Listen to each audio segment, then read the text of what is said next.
টুনি ছিল বনের মধ্যে ধনী পাখি। টুনির অনেক জমি জমা ছিল। টুনি তার সবগুলো জমিতে আলু চাষ করেছিল, আর টুনির জমির ফলন অনেক ভালো হয়েছিল। তুমি আমাদের সব জমিতে আলু চাষ করেছো কেন? তুমি তো জমিতে আলুর পাশাপাশি অন্য সবজিও চাষ করতে পারতে, বলো। এখন আলুর অনেক দাম, তাই আমি সবগুলো জমিতে আলু চাষ করেছি, যাতে আমি অনেক লাভ করতে পারি। তুই এখনো অনেক ছোট, তাই এসবের কিছু বুঝবি না, বুঝেছিস? আর তোকে এসব নিয়ে এত ভাবতেও হবে না। ঠিক আছে মা, আমি আর তোমাকে এসব কথা জিজ্ঞাসা করব না। এখন আমার অনেক খিদে পেয়েছে, তাই চলো আমরা বাড়িতে যাই। তুমি আমাকে কিছু রান্না করে দাও।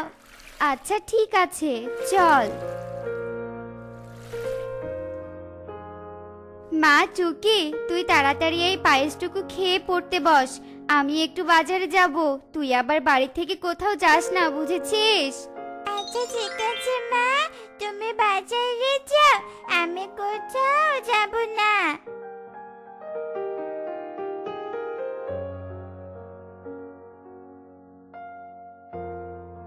টুকি, তুই কি করছিস?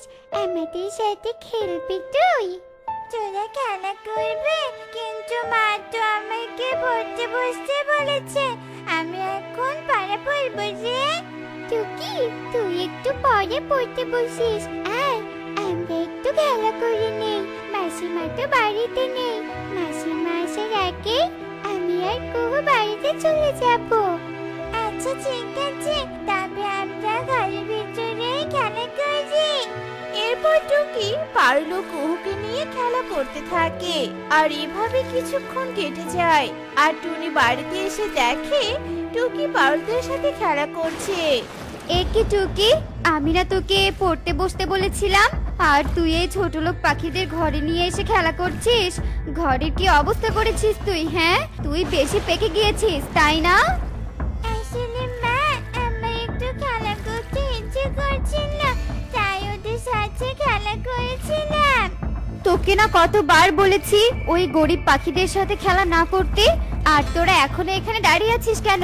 বাড়িতে যাসনি এখনো? টুনি মাসি, তুমি আমাদের গালি দিও না, আমরা এক্ষুনি বাড়িতে চলে যাচ্ছি। এ কথা বলে পারুল ও কুহু মন খারাপ করে বাড়িতে চলে যায়। আর এভাবে বেশ কিছুদিন কেটে যায়।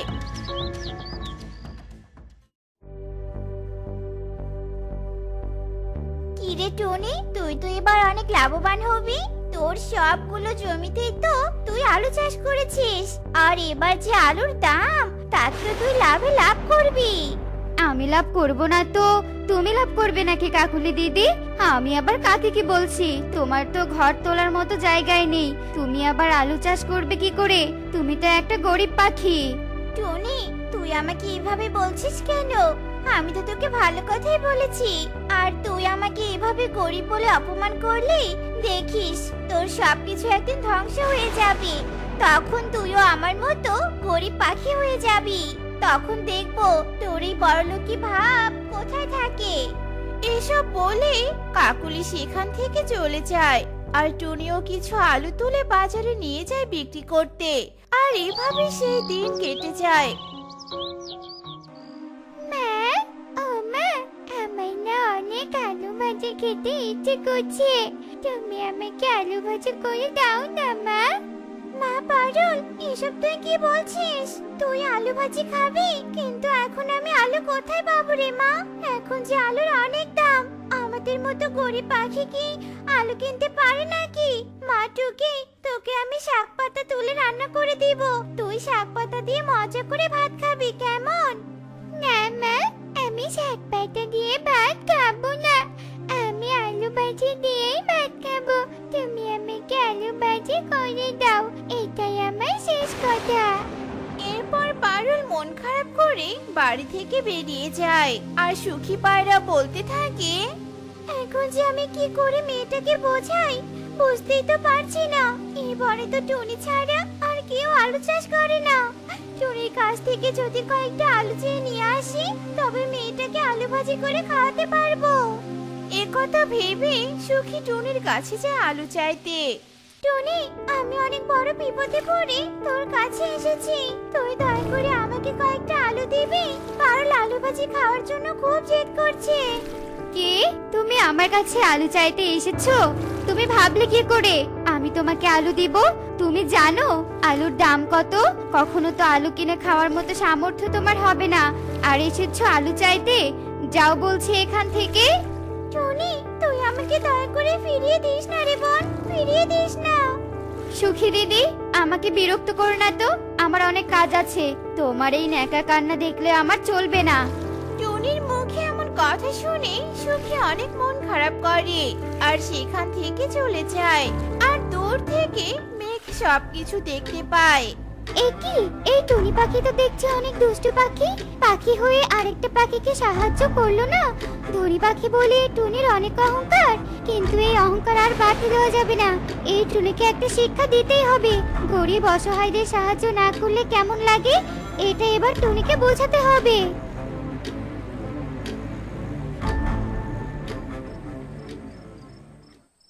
মা, তুমি এসেছো? আমি সে কখন থেকে তোমার জন্য অপেক্ষা করছি জানো। কেন রে মা, তুই আবার আমার জন্য অপেক্ষা করছিস কেন? মা, আমার খুব আলু ভাজি খেতে ইচ্ছে করছে, তাই আমি তোমার জন্য অপেক্ষা করছিলাম। এখন তো তুমি এসে গেছো, এখন তুমি আমাকে আলু ভাজি করে দাও কেমন? আমি মজা করে খাবো। তুই আলু ভাজি খাবি? কিন্তু এখন তো ঘরে আলু নেই, তোকে আমি আলু ভাজি করে দিব কি করে? এখন তো রাত হয়ে গেছে, জমি থেকেও আলু নিয়ে আসতে পারবো না। তুই চিন্তা করিস না, তুই এখন ঘুমিয়ে পড়। আমি কাল সকালে জমি থেকে আলু নিয়ে এসে তোকে ভাজি করে দিব কেমন? আচ্ছা ঠিক আছে মা। এরপর টুকি ঘুমিয়ে পড়ে আর অন্যদিকে মেঘ টুনির আলু জমিতে বৃষ্টি দিতে থাকে। আর সারা রাত টুনির জমিতে বৃষ্টি হওয়ার ফলে আলু জমিতে পানি দিয়ে ভরে যায়, যার কারণে জমির আলুগুলো সব পচে যায়। আর টুনি সকালে জমিতে আলু তুলতে গিয়ে দেখে জমির সব আলু পচে গেছে। এ কি, আমার জমিতে পানি কেন? আর আলুগুলো তো মনে হচ্ছে পচে গেছে, কিন্তু এসব হলো কি করে? এখন আমি কি করব? আমার জমির দামি আলুগুলো যে সব নষ্ট হয়ে গেছে। তুমি আমার এত বড় সর্বনাশ কেন করলে? এরপর টুনি কাঁদতে কাঁদতে বাড়িতে চলে আসে আর টুকি তার মা টুনিকে দেখে বলতে থাকে, মা, মা, তুমি জমি থেকে আলু নিয়ে এসেছো? এ কি মা, তুমি খাচ্ছ কেন? মারে, আমাদের যে সব শেষ হয়ে গেছে। কেন মা, কি হয়েছে আমাকে বলো। এরপর টুনি টুকিকে সব কথা খুলে বলে। সব শুনে টুকি বলতে থাকে, তুমি এসব কি বলছো মা?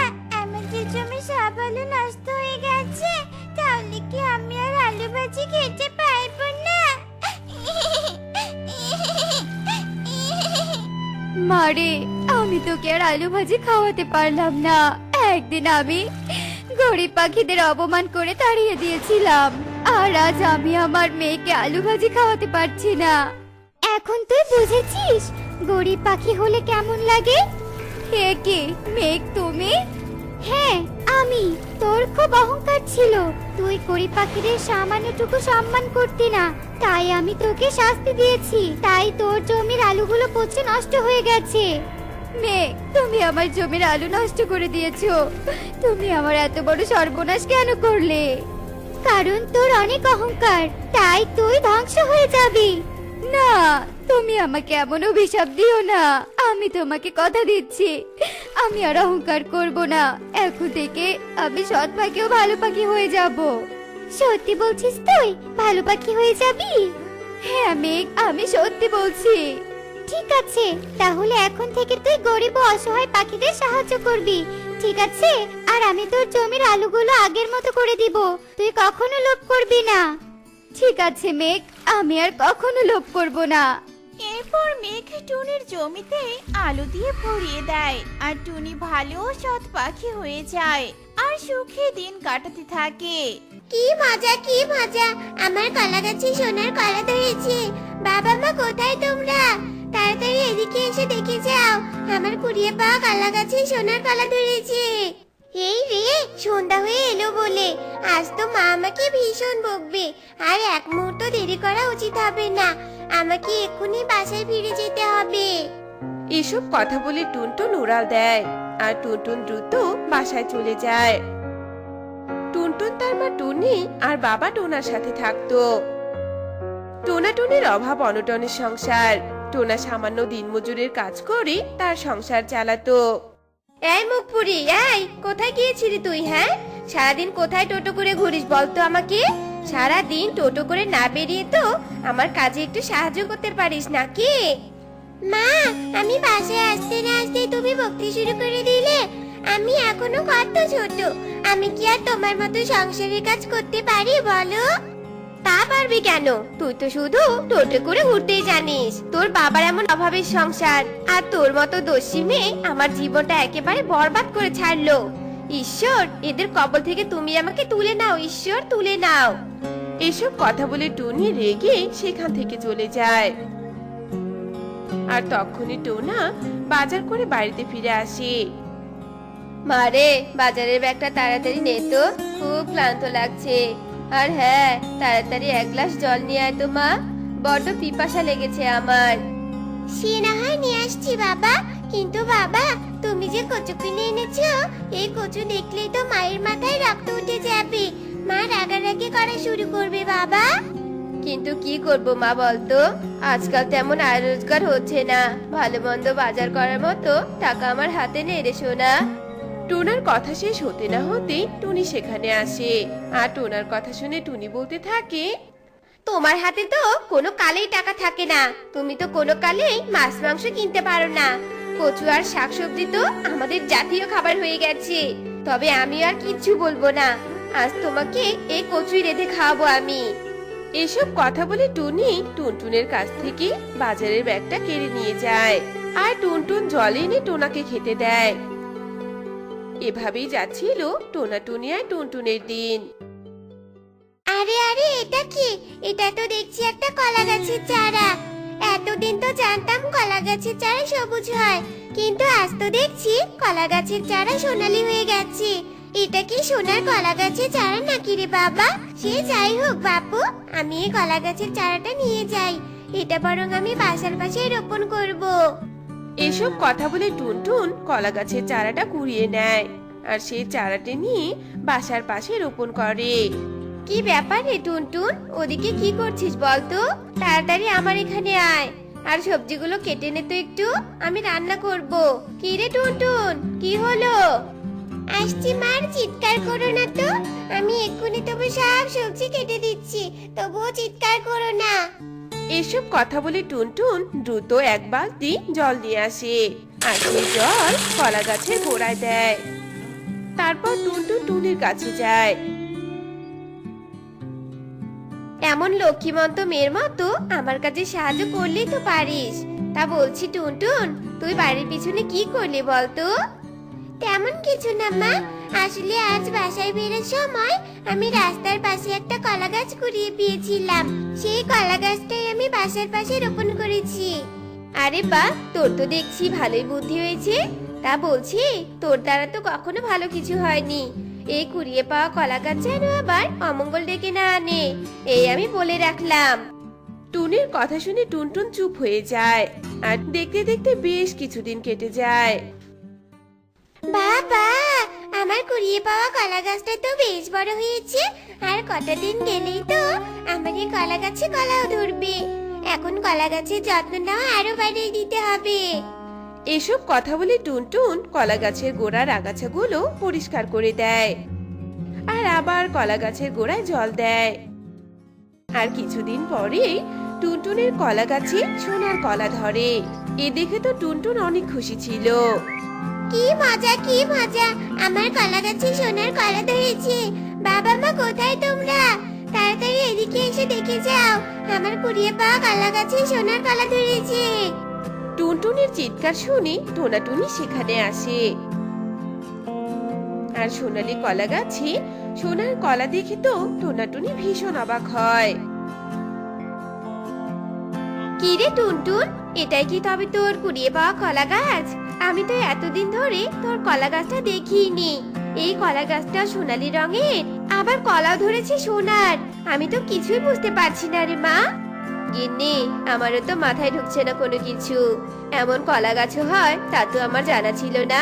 ব্যাপারটা আমার মোটেও ভালো ঠেকছে না গিন্নি।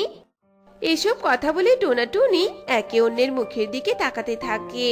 আর তখনই কলা গাছটা কথা বলে ওঠে। আসলে তোমাদের অবাক হওয়াটা খুবই স্বাভাবিক, তবে তোমরা অস্থির হও না। তোমাদের মাঝে যত প্রশ্ন আছে সবকিছুর উত্তর আমি দিচ্ছি। আমি আসলে সাধারণ কোনো কলা গাছ নই, আমি একটা পরিকন্যা। আমি আসলে পৃথিবী ভ্রমণে এসেছিলাম, আর এখানে আসার পর আমি এক শয়তান তান্ত্রিকের খপ্পরে পড়ে যাই। আর শয়তান তান্ত্রিক আমাকে এই কলা গাছের মধ্যে বন্দি করে রেখেছে। আর আমি এই কলা গাছের মধ্যে বন্দি হয়ে আছি বলে কলা গাছটা এমন সোনালী রঙের হয়েছে। আর এই কলা গাছে সোনার কলাও ধরেছে। আহারে, শয়তান তান্ত্রিক তো তবে বড্ড খারাপ। তোমায় তো তবে ওই তান্ত্রিক অনেক কষ্ট দিয়েছে, তাই না? আর এই কলা গাছে বন্দি থেকে তুমি নিশ্চয়ই অনেক কষ্ট পাচ্ছ। তা বলছি বুড়ি, তোমার কি এই কলা গাছ থেকে মুক্ত হওয়ার কোনো উপায় নেই? আছে তো, সোনার কুঠার দিয়ে এই কলা গাছটা কেটে ফেললে আমি কলা গাছের ভিতর থেকে মুক্ত হতে পারবো। সবই তো বুঝলাম, কিন্তু পরি, আমরা তো খুবই গরিব। তবে আমরা সোনার কুড়াল কোথায় পাবো? আর তোমাকে বা কি করে মুক্ত করব? আরে তুমি দেখছি ভারী বোকা।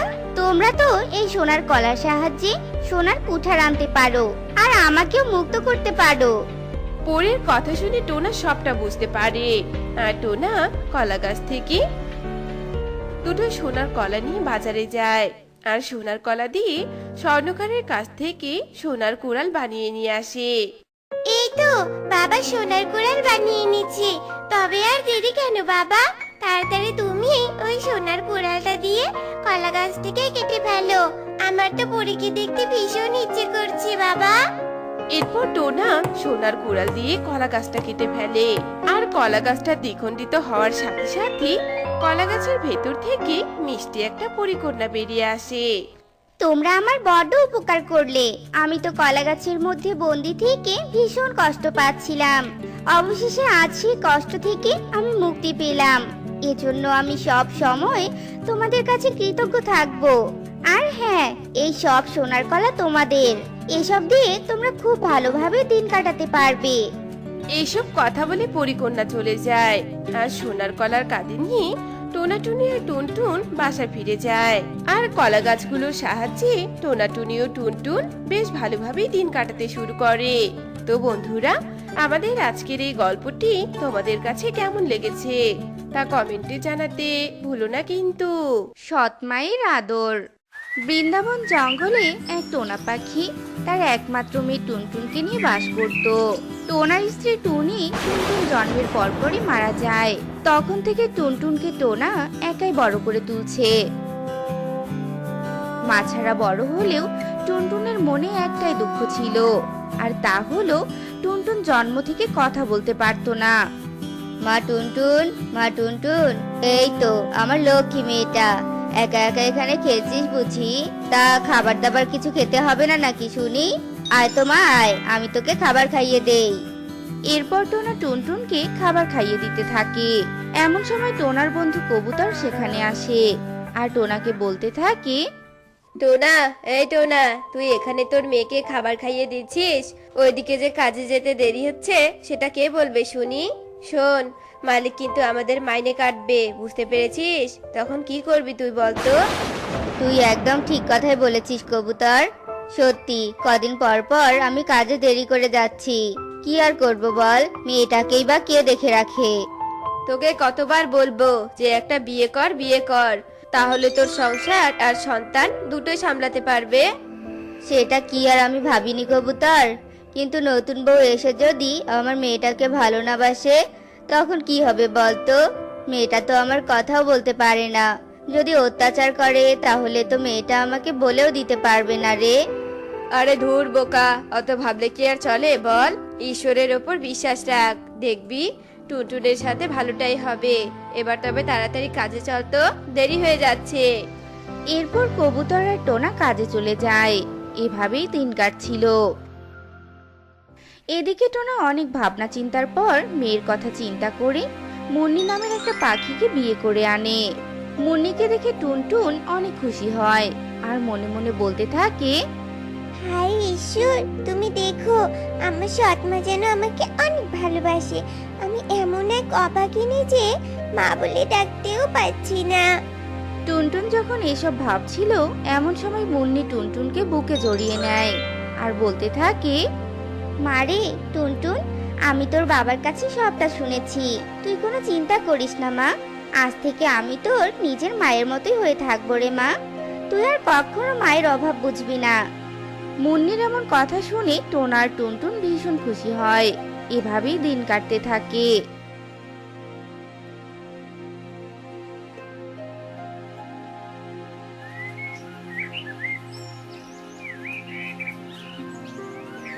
মুন্নি টুনটুনকে অনেক ভালোবাসতো, একদম নিজের মায়ের মতো করে আদর স্নেহ করত।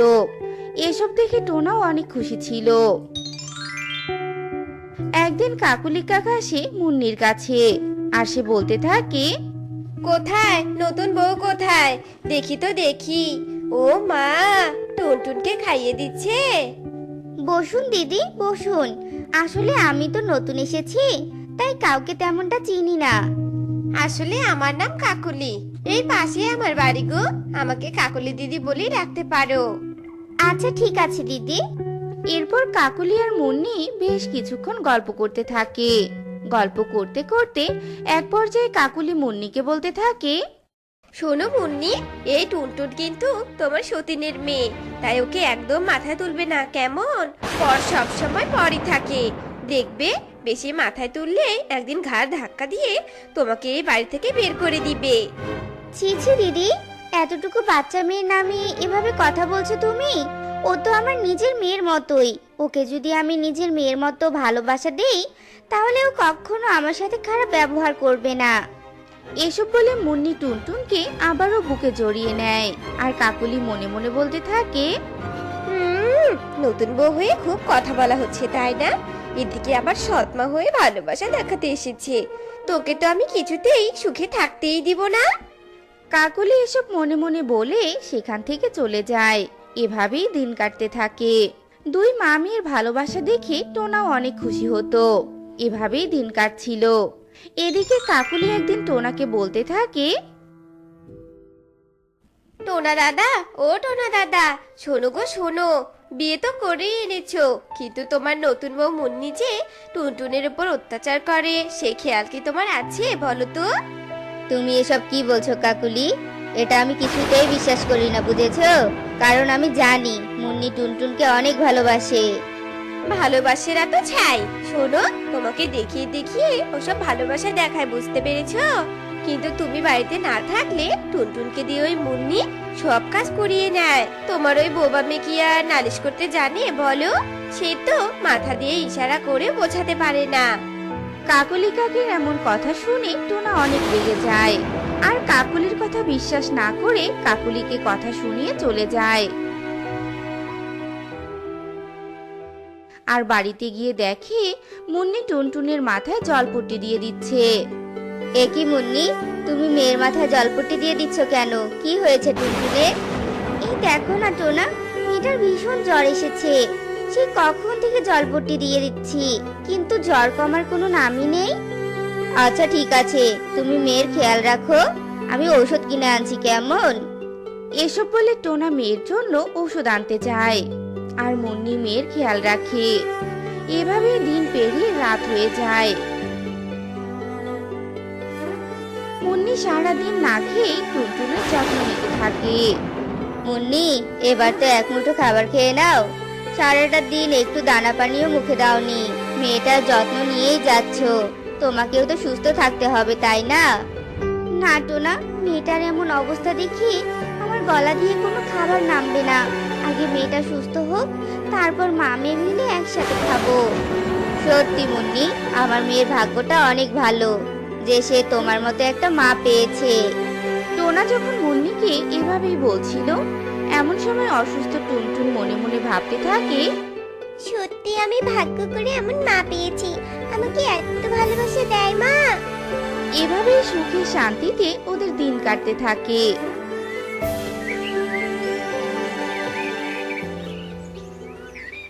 একদিন কাকুলির মেয়ে কুহু টুনটুনকে অনেক মারে, আর টুনটুনের হাত থেকে রক্ত ঝরতে থাকে। এমন সময় মুন্নি তা দেখে ফেলে। এ কি কুহু, তুমি টুনটুনকে মারলে কেন? ও কি দোষ করেছিল শুনি? মুন্নি যখন কুহুকে বকা দিচ্ছিল, এমন সময় সেখানে কাকুলি কাকা আসে। হ্যাঁ রে মুন্নি, তুই আমার মেয়েটাকে কথা শুনেছিস কেন? হ্যাঁ, তোর সৎ মেয়ে বোবা বলে সাধু নাকি? নিশ্চয় ও আগে মেরেছিল আমার মেয়েকে। দিদি, তুমি তোমার নিজের মেয়েকে শাসন না করে আশকারা দিচ্ছ। মা টুনটুন, কাঁদিস না মা, চল তোর হাতে আমি ওষুধ লাগিয়ে দেই। এসব বলে মুন্নি টুনটুনকে বাড়িতে নিয়ে যায়। তখনও টুনটুন কান্না করছিল। এমন সময় কাকুলির সামন দিয়ে টোনা যাচ্ছিল। এই যে টোনা দাদা, তুমি তো আমার কথা বিশ্বাস করো না। বাড়িতে গিয়ে দেখো, মুন্নি টুনটুনকে মেরে হাত দিয়ে রক্ত ঝরিয়েছে। আমার কুহুর সাথে একটু খেলছিল বলে, জানো? কাকুলির কথা শুনে টোনা বাড়িতে চলে যায় আর গিয়ে দেখে টুনটুনের হাত দিয়ে রক্ত ঝরছে। আর মুন্নি বলছে, তোকে কতবার করে বলেছি কুহুর সাথে খেলবি না, ওর সাথে মিশবি না, তবু আমার কোনো কথাই শুনিস না তুই। মুন্নির কথা শেষ হতে না হতেই টোনা বলে, ছি মুন্নি, ছি, এই তোমার আসল রূপ। আর আমি কি না এতদিন কাকুলির কথা বিশ্বাস করিনি? কেন মেরেছো আমার মেয়েকে, বলো কেন মেরেছো? না না টোনা, তুমি ভুল ভাবছো। চুপ, তোমার আর কোনো কথা আমি শুনতে চাই না। তোমার আর এ বাড়িতে কোনো জায়গা নেই। এসব বলে টোনা মুন্নিকে কিছু বলার সুযোগ না দিয়ে বাড়ি থেকে বের করে দেয়। আর অসহায় বোবা টুনটুন শুধু চোখের জল ফেলতে থাকে। কাঁদিস না মা, আর কাঁদিস না। আমি জানি তুই এতদিন অনেক কষ্ট করেছিস, আর তা আমি আজ বুঝলাম। আজ থেকে তোর বাবাই সব রে মা। টোনার কথা শুনে টুনটুন মনে মনে বলে, তোমাকে আমি কি করে বোঝাবো বাবা যে মায়ের কোনো দোষ নেই, মা যে আমাকে ভীষণ ভালোবাসে। এভাবেই টুনটুন চোখের জল ফেলতে থাকে। এভাবেই 2 দিন কেটে যায়। টুনটুন প্রতিদিন মুন্নির জন্য চোখের জল ফেলতো। আর টোনা ভাবতো এতদিন মুন্নি অত্যাচার করেছে, তাই টুনটুন কাঁদছে। ওদিকে মুন্নি না খেয়ে ভিখারির মতো জঙ্গলে নদীর পাড়ে হাঁটতে থাকে। কে জানে মেয়েটা আমার কি খাচ্ছে কি না খাচ্ছে। ঈশ্বর, তুমি ওকে সুস্থ রেখো ঈশ্বর। এভাবেই মুন্নি কাঁদতে থাকে। এদিকে টুনটুন একদিন ভাবতে থাকে, না, আজ আমি মাকে খুঁজে আনবই, যে করেই হোক। এরপর টুনটুন ওর মাকে খুঁজতে থাকে আর মুন্নিকে নদীর ধারে খুঁজে পেয়ে যায়। আর টুনটুন জোর করে তার মাকে নিয়ে বাড়িতে আসে। আর মুন্নিকে দেখে টোনা অনেক রেগে যায়। এ কি মুন্নি, তুমি আবার এ বাড়িতে কেন এসেছো বলো, কেন এসেছো? আমি সবটা বলছি বাবা। টুনটুনের কথা বলা দেখে মুন্নি আর টোনা ভীষণ অবাক হয়ে যায়। অবাক হয়ে না তোমরা, আসলে আমি যখন মাকে খুঁজতে বের হই তখন একটা পরীকে সাহায্য করায়, পরী আমাকে কথা বলার শক্তি দেয়। আর বাবা শুনো, মায়ের কোনো দোষ নেই, সব কাকুলি মাসির চক্রান্ত। এরপর টুনটুন সব কথা খুলে বলে। সব শুনে টোনা অনেক লজ্জিত হয়। মুন্নি, তুমি আমাকে ক্ষমা করে দাও। আসলে আমি মেয়েটাকে অনেক ভালোবাসি তো, তাই মাথা ঠিক ছিল না। এরপর মুন্নি টোনাকে ক্ষমা করে দেয়। আর এরপর থেকে ওরা একসাথে সুখে শান্তিতে দিন কাটাতে থাকে। তো বন্ধুরা, আমাদের আজকের এই গল্পটি তোমাদের কাছে কেমন লেগেছে তা কমেন্টে জানাতে ভুলো না কিন্তু।